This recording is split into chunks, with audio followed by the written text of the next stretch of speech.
Alright, guys, this fight's gonna be going over Skolex. He's gonna be the first boss in the second wing that we end up going to, so the fifth boss. Uh, this boss is honestly kind of disappointing, and from the looks of it, pretty darn easy. There are two main things that I could think of that pop out. One is going to be tanks and their positioning and the mechanics. The other is going to be managing the ephemera dust dot stacks. So let's go ahead and talk about the tank mechanics right from the get-go, because it seems like at least half of this fight is tank mechanics. So on the bright side, they have something to do other than just no, it's still taunt swamping. Yeah, all right. Well, hey, let's go over them real quick. So Skolex has one of those abilities that one-shots people if there's no one near you. So right from the get-go, you want to make sure that you have these two tanks right here in melee, because he also does a cleave, just like Sludge Fist off of Castle Nathria. There, that's two of his like 6 mechanics already done with, taken care of, right? So for the most part, the tanks want to be stacked on top of each other so that way they could soak the passive cleave attack that he has. Other than that, a reason why you'd want to not stack is because of the actual tank ability combo, Rend and Riftmaw. So these abilities cast 3 times in a row in a random combination of order. It could be Riftmaw, Rend, Riftmaw, or if the RNG lines up to make it 3 Rends in a row, then it could be that way. Or, you know, literally any combination of the 3.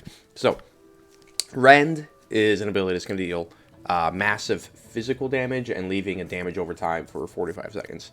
Riftmaw deals massive shadow damage and increases the damage you take by 500% for 6 seconds. I think there's I don't think it's important to think about which like combination can happen, and you just have active tank soak the first one, taunt swap, and then taunt swamp, right? So you guys are together, and it shows that, you know, he's casting Rend. Okay, tanks spread out because it's going to deal frontal cone in heroic. So tank A takes Rend, right? Tank B, he taunt swaps and he takes Riftmaw. Sure, why not? And then main tank goes back and taunts and soaks another Riftmaw. And then they gather back up, so that way they could deal with the cleave. Let's see here. Anything else with that? Oh yeah, during that tank combo, while these guys are out here getting shit on, use defensives on there, please. That's like the biggest damage that you'll ever take in this fight. So if you have defensives, use them there. So while they're taking that, Skolex is casting Dust Blast throughout this tank buster mechanic.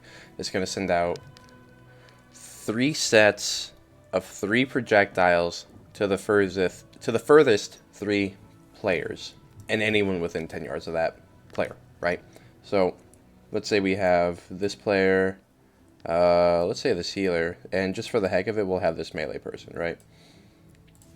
They all spread out to make sure that they are the furthest away, because they probably don't have any stacks of ephemera dust. And you know what? I'll explain that right now. Ephemera dust, if I haven't already mentioned it, is a permanent stackable damage over time that you'll be able to get rid of whenever he casts one of his abilities. It's Ravening Burr. I'll get to that in a second. But so probably anyone who has an immunity or has the least amount of ephemera dust debuffs will go ahead and start soaking these. Like if you're a rogue or DK, you can probably use like Cloak of Shadows or Anti-Magic Shell and soak up some of those. I don't think with the duration you'll be able to soak up all of them, but you should be able to soak up 1 or 2. Let's say this healer has none and this is a hunter that just turtle stances. You know, Alright, cool, fantastic. Not only have we evaded the damage, but we also negated some of the damage over times that come with this. After that's done, they just stack back up and then continue onwards like nothing ever happened. So, like, only 3 people out of, like, 20 people have to worry about that. It's actually kind of fucking stupid. And it's mostly negatable. Anyway, there's also Devouring Blood, which is a melee mechanic. So every 8 seconds, Skolex will toss down multiple projectiles around the melee group. Here, they'll come in patterns of swirls on the ground that we've seen before, right? If you get hit by this, you're going to take a decent chunk of shadow damage, and it's going to apply a dispellable yet significant haste debuff for 18 seconds. All you have to do is dodge the puddles on the ground. Now there is Wretch. Wretch is going to cover like a decent zone. I think about like a fifth of the area, it looked like from videos that I've watched. It's extremely telegraphed. It's an extremely long cast time. You have plenty of time to get out of the way. They're probably going to be calling for it early, so you're going to be like, oh, he's going to cast Wretch. Okay, well, let me make sure that I walk slowly out of this ability. That's all you have to do for that. Dust Flail, it's an unavoidable raid-wide physical damage ability that applies 1 stack of the Ephemera Dust dot to everyone. And then the last mechanic is the Ravening Burrow that I talked about, or that I mentioned earlier. This ability is only cast whenever the entirety of the raid is stacked up in one spot. So everyone has to, you know, get on top of each other, tightly knit, nuts to butts, just get all in there. Skolex, once he realizes that everyone is stacked up in one spot, he's going to burrow underground. He's going to leave behind a collapsing emptiness at the location he was just in. Anyone who... No, that'll detonate after a little bit. Anyone who gets by that, I think, just straight up dies. There doesn't seem to be any real, like, damage check on that I've been able to see through, like, Mythic Trap or Wowhead's, you know, boss mechanics fight and shit like that. So I'm pretty sure it just kills you if you get hit by that. Afterwards, he's going to tunnel all the way over to you guys, to the group, and then burst out.